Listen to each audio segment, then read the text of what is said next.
Everyone, and welcome to the 17th Annual Harlem International Film Festival. This is our virtual edition. By the way, the film festival has been extended one more week, so we are now going to May 22nd, 2022.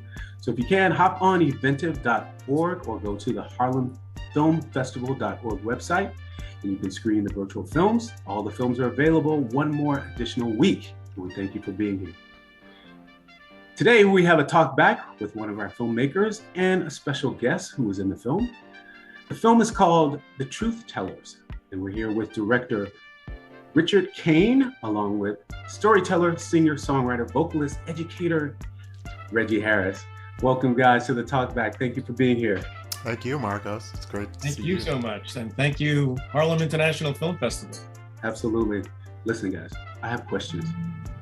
First question is, No. I hope so. Not sure. Do what we can. This is directed to you, Richard. What do you want us to know about this incredible film? Well, I want you to know about Reggie Harris. So that's why Reggie's here today. As I mentioned just before we started, we actually, my partner and I, Melody, started making films, well, many years ago. But Reggie and his partner then, Kim Harris, were subjects of ours in 1991 when we were making films for the Kennedy Center Education Department. And they were essentially teaching teachers, about their projects with Harriet Tubman and the Underground Railroad and all the songs that they were writing and singing and leading with school kids. So we've known, Reggie for so many years. And then Rob Shetterly, the subject of our film TruthTellers, met Reggie, and obviously he said, well, Reggie's got to be one of my portrait subjects. And, we gave it an enthusiastic, yeah, Reggie's the one. So that's one of the things that I'd like you to know about it. I mean, in the Americans Who Tell the Truth portrait series, I was thinking about using art as therapy. I was very angry about where this country was going as we were being led into another war that didn't need to be fought. And I thought, what can I do? The earth is in charge, the cosmos is in charge, nature's in charge. We aren't. Thank goodness our attempts at genocide of Native people were not successful. And when you see us as humans, we can better advocate for our rights to clean air and water. Listen, there are other ways to make money. This is not only about equality, it's about existence. If y'all just witnessed something amazing, I want you to say, yeah! Yeah! All right, can you hear that, world? Yeah! And these young people are the moral leaders of our time. And unless millions of students are not coming to see themselves as activists for climate justice, then we're doomed. Today, we make a change! Why was that so scary? It was really just me trying to change something in my own backyard, right?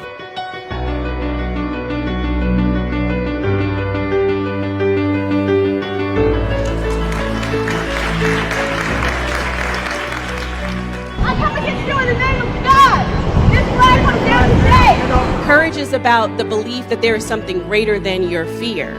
It is about staring down fear and having faith that we can make a better world. I tasted the bitter fruits of segregation and I didn't like it. I got in trouble. It was good trouble, necessary trouble. That's how we know who we are, by knowing these stories, identifying with these people, because that's where the best of this country is.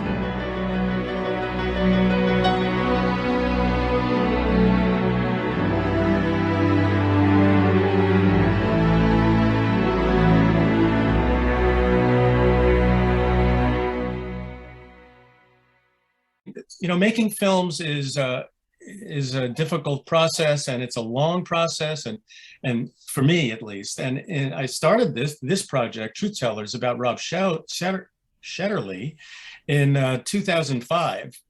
But Rob and I actually started making films together. He was a partner of mine in beginning in 1999, beginning a series of films about specifically Maine artists, great American artists with a connection to Maine. And then, so when the 9/11 happened and I witnessed Rob becoming enraged with our country's entry into the Iraq War in 2003, I just kind of was wondering, well, how is this going to have an impact on his art? And then I basically followed, that progress. And by 2005, he had a collection of portraits, and he got an event and an exhibit at the Columbia University Low Library, which is a gorgeous rotunda. And we went down there, and he and his team of people from the Americans Who Tell the Truth, which is the name of his project, pulled together people and from the Harlem schools and others, Riverside Church.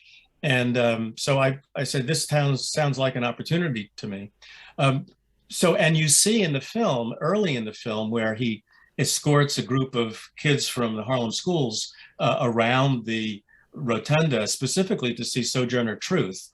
And she was, so perfect for the beginning of the film, and also the beginning of whenever Rob tells a story about his project, because she talks about, how the Constitution, has a little weasel in it. And kids really respond to that, and all of us really respond to that, because it's not, we didn't start out when Thomas Jefferson wrote, liberty and justice and equality for all. How many kids know that he had, 607 slaves? So was it really, equality for all? But and that exhibit, there were about maybe 30 of his portrait subjects, and Sojourner Truth and Fannie Lou Hamer ended up in the film. And but when you start a project, you don't really know what the focus of it's going to be, especially when talking about Rob Shetterly, and he has 260 portraits, and they're from so many different areas of interest, education and climate and mass incarceration and income inequality and healthcare, and there are just so many subjects that I just basically followed what he was doing, because he was just so charismatic and articulate and so easy to listen to, and you can really absorb what he says. And as it looks like you got a question there, Marcus. I do, yeah. Why would that strike a chord with you? Why would that strike a chord with you? I know why it would strike a chord with me, and the viewers who are watching, they may not know what I mean until they see the film, but why would that strike a chord with you?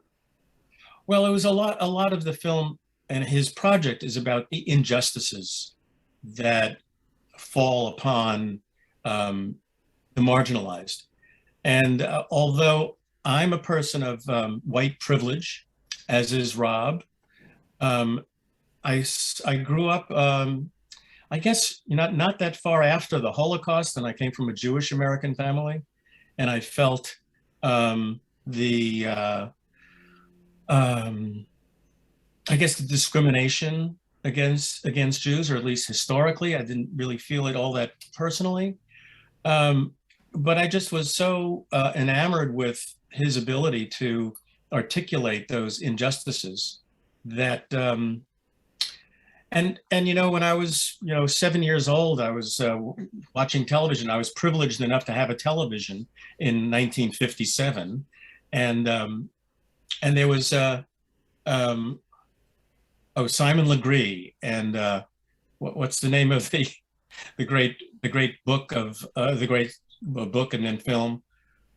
Sorry, at my age, sometimes words.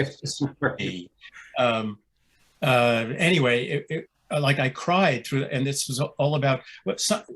Somebody help me, Reggie. Do you remember the Simon Legree was the actor in a film about slavery and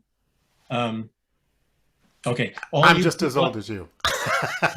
No, you're not. I'm blanking. Well, in the audience will know right. What story, and I'll come up with it in about 5 minutes. And I just wept uncontrollably for, I don't know, 10 minutes, seeing the tragedy of slavery and the whippings, and it just hit me so deeply. So, even though I lived in a white community and didn't have much experience with people of color, it was somehow ingrained in my psyche and my body about feeling the necessity to right the injustices. Uncle Tom's Cabin. I'm sorry, Reggie, go. Uncle Tom's Cabin. Uncle Tom's Cabin, thank you. Yeah. So I wept uncontrollably for quite a while. And that actually happens to me rather regularly while making films, which is one of the things that I love about making films, is that I can get into this state where I can cry uncontrollably when something hits me about, often music being laid over a scene. And when that happens, I know I'm onto something. So yeah, it's about the process of making film and the process of the art of making a film. But I wanted to talk a little bit more about white privilege, and maybe we can. I should let Reggie do some of the talking. And yeah, Reggie, feel free to jump in anytime. Sure. Okay. Well, I love the question. What connected with you? The thing.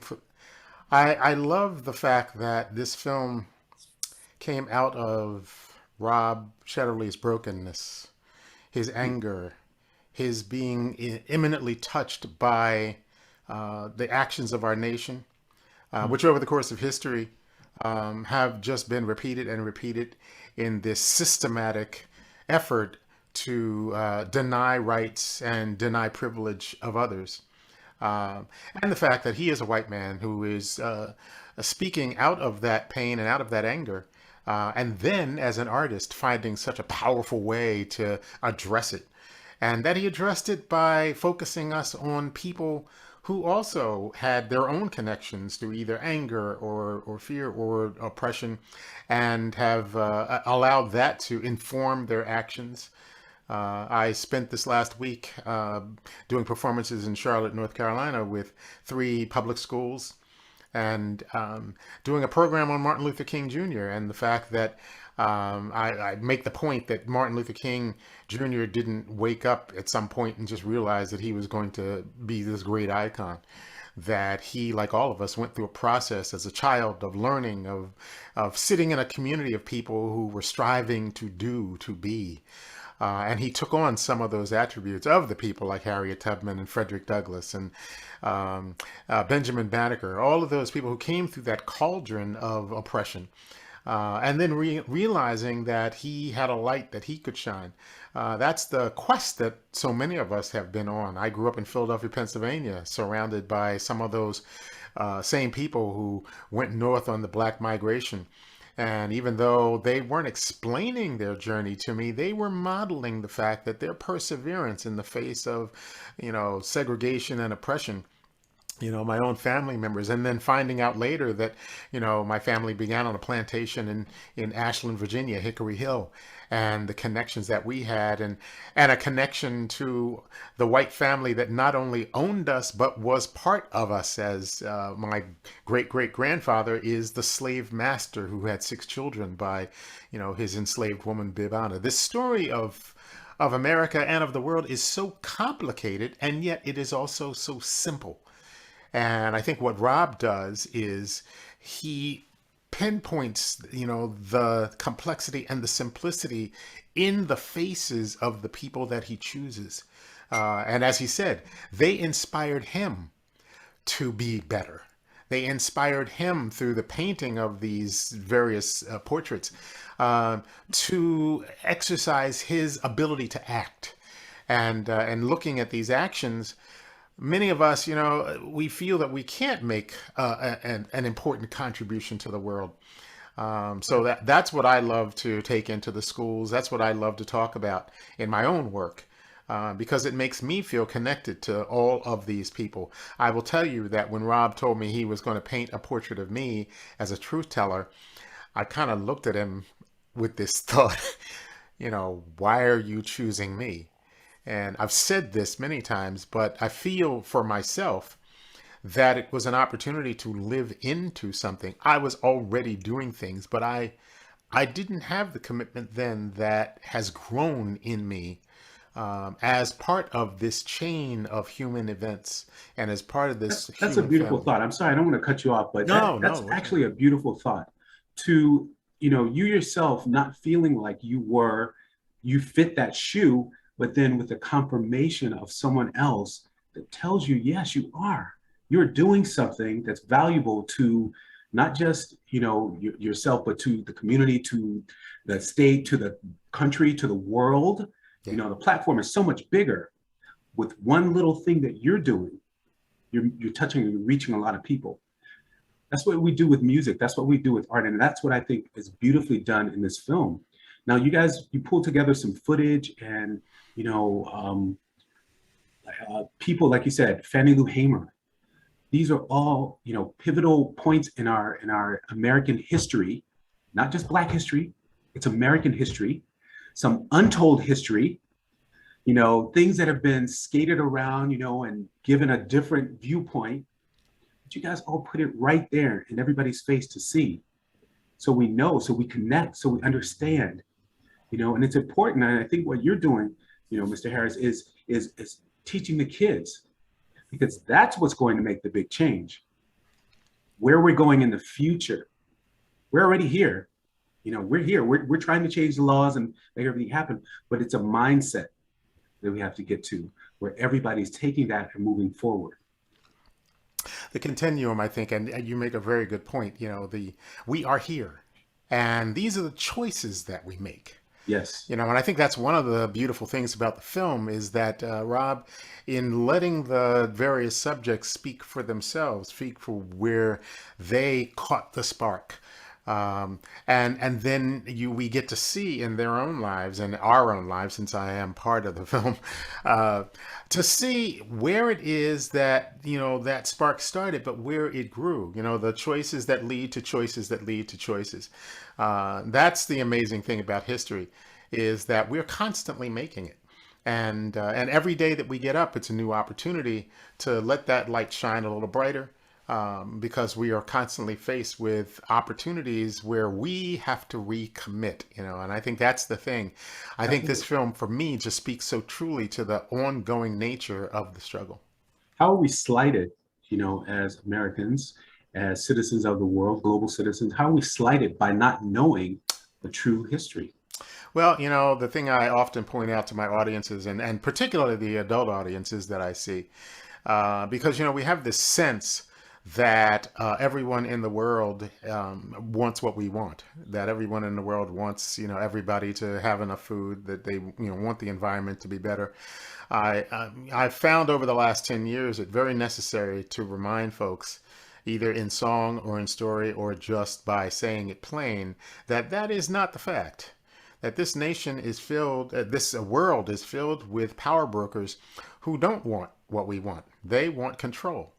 And I think throughout the film, we see the ways in which, I love that scene in the bank where, you're just seeing a group of people who have decided to disrupt their own lives and to put themselves at risk by doing what most folks don't want to do, break the law, go into a bank and stop its operation. We forget that those people who worked on the Underground Railroad, Harriet Tubman, Frederick Douglass, all those folks, all of the black and white and people of different races and backgrounds, to work on the Underground Railroad, you were breaking the law of federal policy in America to help people to get freedom. Right. So sometimes the choices we make put us at risk, and sometimes they oppose what our nation or what our world has codified as normal operations, ways things are supposed to go. And unfortunately, these are the people that we have to hold up. I love the fact that the film really makes the point that the marginalized have made the the words of our Constitution and, you know, and our principled words come to life. And what's also wonderful is how Rob portrayed Bayard Rustin, who is one of the lesser known but significant figures in civil rights, who actually taught Martin Luther King about the value of nonviolent civil disobedience. And was the architect of the March on Washington. Exactly. Yeah. And then we see it in the scene that you just described of in the Chase Bank, because they are the largest funders of fossil fuel projects in the world, on the planet. And so it's so important that we recognize the value of nonviolent civil disobedience, because it follows through our history, and it changes our history for the better. It absolutely does. So, you know, the film, we didn't really know what the film was going to be about until, you know, really until George Floyd was killed in May of 2020. And that's when we started to focus on racial injustice and climate change being two of the most important subjects of our time. And today, you know, history moves on, and I mean, it's still about climate change and racial justice, but democracy has become, you know, that much more on the top of all of our minds. So, you know, I wanted to talk a little bit about white privilege, in part because I think it's really to continue my own education about privilege and how to dismantle it. Now, we came up with a fine cut of the film, and that was not a subject that was, or a word that was even breathed. And then we realized through showing it to some of our reviewers that we really needed to hit this subject, you know, head on.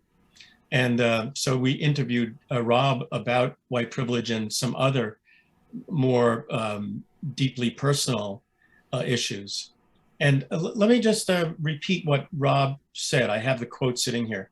Long before I was even conscious of anything to do with white privilege, I was a product of white privilege. And like most people who are, you're totally unaware of it until years later when you look back and say, oh my God, almost everything that happened in my life was based on that privilege. But rather than thinking of it as something to be ashamed of or something to tiptoe around and not talk about, instead I have for many years thought about it as a call to responsibility.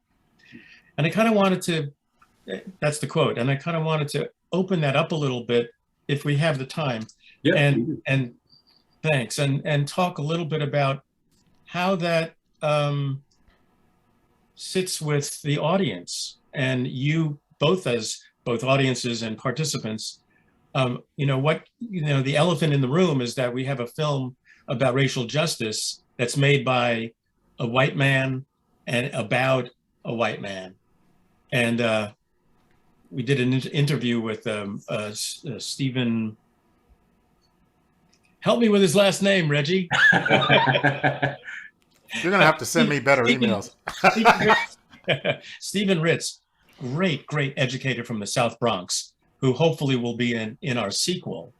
And he talked about, you know, the kids in his school, you know, why would they listen to an old, bald white man? So that was, and they're both old, bald white men. So it's a wonderful interview. Fortunately, I still have a little bit left, but I am an old white man. This is kind of what the point of my first question was. Why, you know, how did this resonate with you? And Reggie, you said it, you know, why you? I mean, you know, and it doesn't negate or lessen, you know, the value of the story that you're telling. But I was just curious why you, as a white man, would want to tell this story of injustice, would want to tell the story of, you know, climate change, things that affect marginalized communities. Right. Yeah, that's the big one. You know, I just very sensitive to the marginalized, and So I just needed to jump in there and do that. And I think it's probably one of the, if not the most powerful subjects in Americans Who Tell the Truth, in all of his subjects. I think it's a central part of American history that we don't learn enough about. And I think that there's an effort now on the part of some politicians to squash that history. So I think that it's so important. The 11 points of to rescue America. They don't want to teach anything. They just want to teach kids to salute the flag and to say the Pledge of Allegiance, right, and not to learn anything about slavery and the civil rights movement.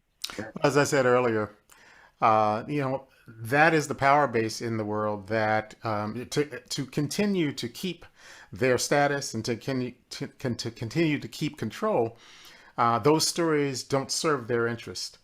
And one of the things, I have the privilege to not only work with Dick and also with Rob Shetterly, but to do programs with a number of other artists who, as white people, have seen their white privilege. They have come into contact with where that sea of privilege has made it almost impossible for them to realize that they're just swimming in a sea of pilgrimage. And once it's seen, then there comes the responsibility of sharing what you know.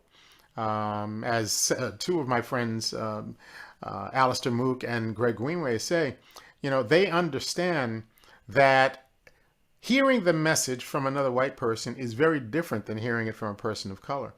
Yeah. And so now, as people who have come face to face with how the system of oppression and racism works, they can speak. And they also are privileged to have the language and the look that might hold sway with people who look and talk and, speak like them.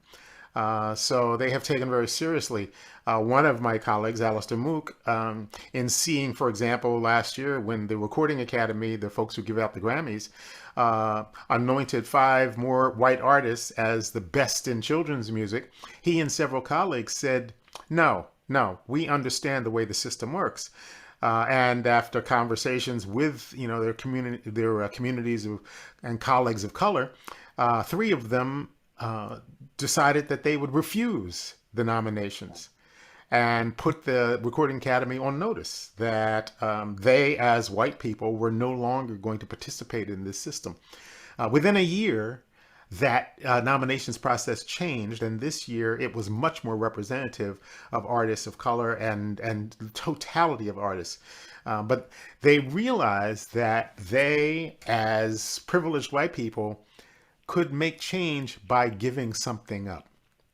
In the same way that my relatives, my white cousins, the Wickhams, realized that their privilege through the years had enabled them to reach a place where, even though the family lost its wealth, for the most part after the Civil War, they were still privileged and went forward in history with a greater sense than the black side of the family, the Hewletts on my side.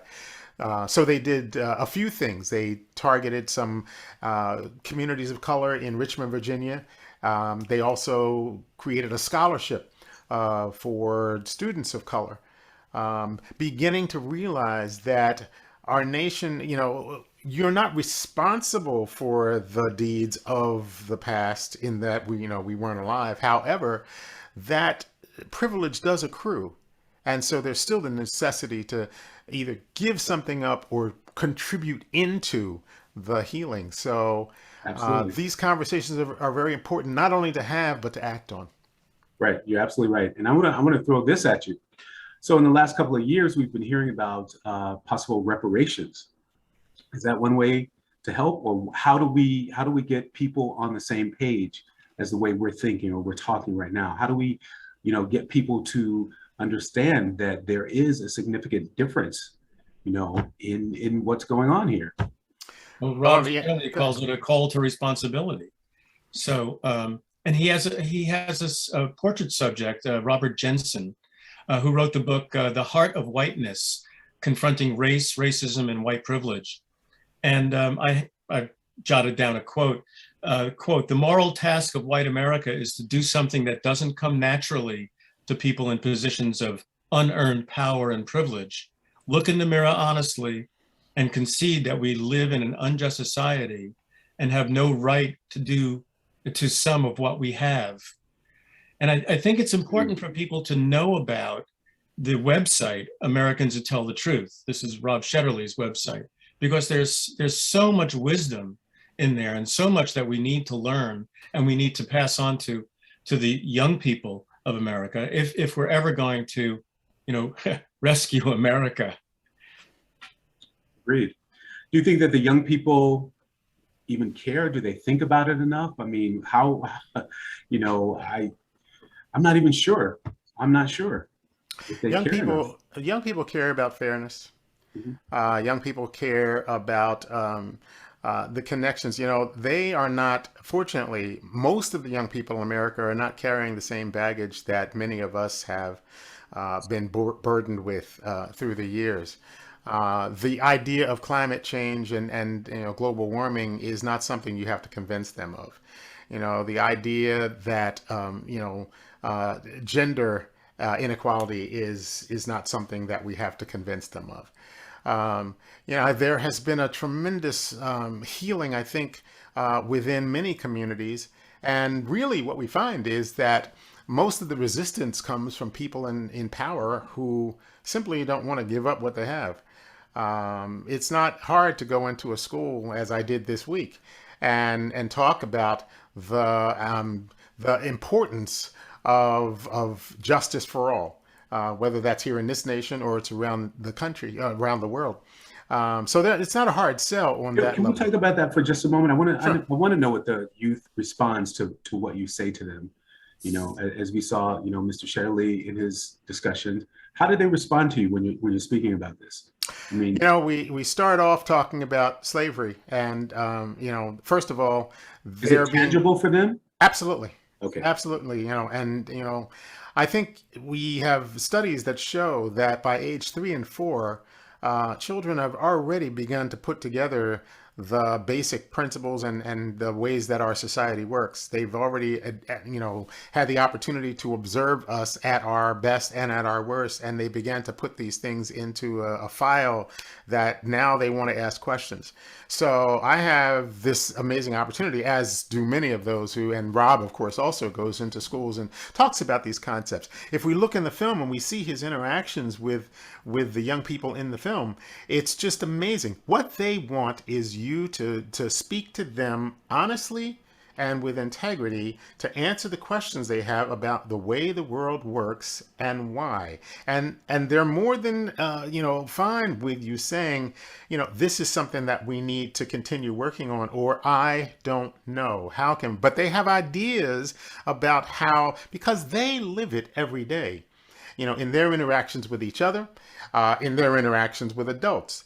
Who I think children today, because of the nature of our world and the interconnectedness that we now enjoy through the World Wide Web and through access, they understand, I think, greater than any of us did growing up about the way the world restricts freedom of movement, freedom of ideas, and it troubles them because they are empowered in a different way to have freedom and to pursue it.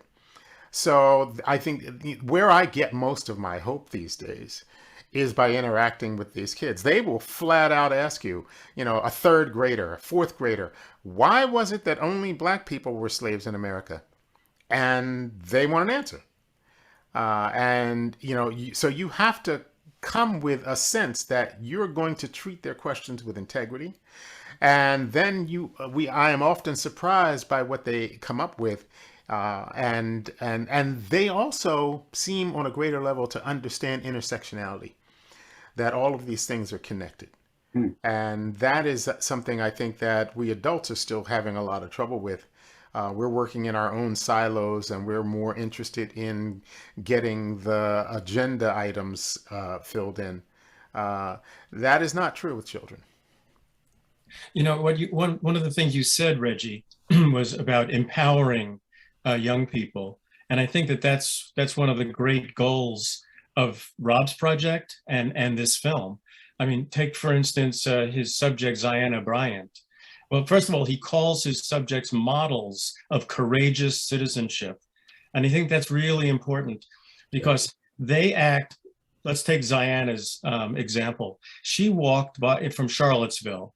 She walked by the statue of Robert E. Lee day after day, every day, going to her elementary school and middle school, and every day walking by this great figure, Confederate general, who stood for the enslavement of her people.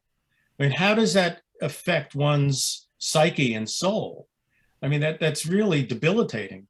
But when she decided that she would start a petition to take down that statue, she took the power. And by including her in the film and Rob including her in Americans Tell the Truth, he empowers other young people to do what they think that they know is right. So I think that this is one of the most important things that this film can do. And we're really targeting young people in the distribution of this film. We currently have a way in which to get it out through the Veterans for Peace, an organization that was actually started in Maine and now is all across the country. Veterans for Peace is funding us to show the film in 10 high schools to begin with, and then to have Rob present to kids, because Rob is a tremendous speaker, and he communicates so well with young people. They have this project called the Samantha Smith Challenge, where she was an 11-year-old in Maine, and she was so frightened of the possibility of nuclear disaster that she asked her mother to write a letter to Yuri Andropov, who was the premier of the Soviet Union, and her mother said, "Well, Samantha, why don't you write him a letter?" So she wrote him a letter saying, "Why do you want to blow up America and the rest of the world?" And he actually wrote her back. And he said, "We don't. We want to live in peace like everyone. Come visit my country." And so she went to visit Yuri Andropov in the Soviet Union in Moscow. And this 11-year-old became a teacher of peace in the world. So she took on the power, and now Rob is using Samantha Smith's story to encourage hundreds and thousands of other young people around the country to start projects in which they draw portraits of their heroes and write into the portrait a quote of theirs that epitomizes, what they stand for. So I think young people are so central to this project.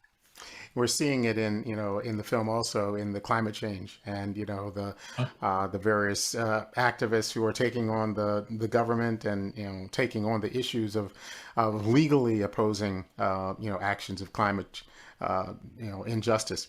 But I also see it, I see it in my own family with the Wickhams. I have two cousins who are in their 20s. We had a statue in the family. Williams Carter Wickham was represented by a statue in Monroe Park. And we all, as we came together as Wickhams and Hewletts, gathered at the statue trying to figure out, what do we do with this? Well, two of our younger members, Clayton and Will Wickham, decided that they were going to write to and this is a few years ago before all of the turmoil, rose up. They wrote to the mayor and the city council of Richmond asking that statue be removed from public lands in Monroe Park. That letter, Virginia, in Hickory Hill, Virginia. Mm-hmm. That letter went, viral, and the New York Times found out about it. And so they invited Clayton and my cousin Wallace and I to come on and be interviewed about this statue. Well, in the meanwhile, the statue of Williams Carter Wickham during the protests in 2020 was pulled down. And my two cousins, Clayton and Will, not only were right in the middle of all of those protests, but Clayton was arrested. And he talks about as a young white boy growing up in, Southern America, walking by that statue, knowing that it was a relative and someone of prominence, and being confused by all of that. And in the interview that we did, not only with the New York Times, but finally with Don Lemon on CNN, he talked about his coming of age as an aware human being, that this not only had to do with the past, but it was what was forcing people to be evicted from their homes. It was what was creating financial injustice in the Richmond area. He spoke as a committed activist who really was coming of age at the age of 27 about his white privilege. And he said, the reason that this resonated so heavily is because of our connection. He turned to me and he said, I know that with our history being intertwined, I know why I want to know you, but I'm wondering why you want to know us. And I said, I want to know you and your side of the family, because this is a window to creating a bridge that will bring more people with your privilege to the issue of changing our world. Mm-hmm. I love that. I love that. Reggie is just one of the most brilliant artists I know. He's not just a performer, a singer, but he's a songwriter and a storyteller, and that's why he's in this film. That's amazing. Wow. Yeah. How are you going to cut this? I don't even know. What? Tell us just a little bit more about your music and the way you use your music to, stay on this agenda, or heal the world, I guess it is. Well, I was raised in a musical community, Philadelphia, Pennsylvania. I was from a very early age, music just really resonated with me, and even though it was just in the sense of singing and being in a community that sang, I was being given just some tremendous gifts in those days of be connected to music that was timeless, the spirituals coming out of the time of slavery, the freedom songs, but also just music and the way that it changes the air. So when I became a songwriter, I started getting energized by listening to people like Bernice Johnson Reagan and Sweet Honey in the Rock, and Pete Seeger, who both of those were people that I eventually met, and began to see that music wasn't just about entertainment, that it is about creating community, and that it is about opening up windows of opportunity for people to see things. And, I grew up in Philadelphia, which was, experiencing its share of, oppressive, revolution through the 60s and 70s. But as I've traveled and as my music has been informed by what I see in the world, I realized that this is a great opportunity.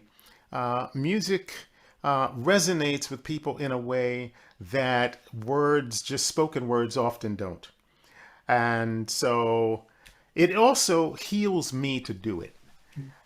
So I'm very much aware that what I do is not only an outreach to others, but that it is my source of figuring things out in the world and healing myself.